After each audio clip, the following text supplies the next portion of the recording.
pour les geeks. Le DSI, c'est vraiment un job qui a bien sûr une dimension technique et qui comprend les sous-jacents technologiques qui vont permettre des nouveaux business models. Et donc là-dessus, évidemment, un DSI, il a une dimension, une compréhension de l'enjeu technique, il a une dimension de l'enjeu stratégique. Le sujet, c'est d'arriver à utiliser des données d'un domaine en particulier, de la croiser avec des domaines qui ne sont pas forcément connexes, et puis de commencer à les interpréter et à bâtir des services pour l'entreprise ou l'activité, ou pour le citoyen.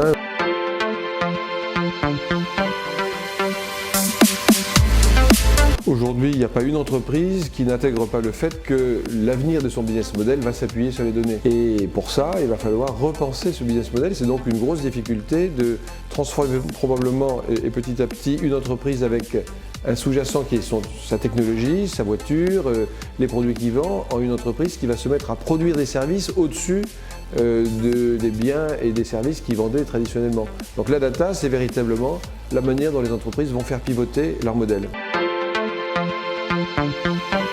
Il faut être curieux et agile. Il faut être curieux pour savoir ce qui est en train de se passer. Et là, il y a beaucoup de signaux qui arrivent sur le marché et je suis sûr que vous avez les moyens de rester curieux et ouverts. Mais l'essentiel, c'est peut-être plus de se dire, au fond, je ne m'enferme pas dans un modèle que je connais, mais au contraire, j'accepte de changer.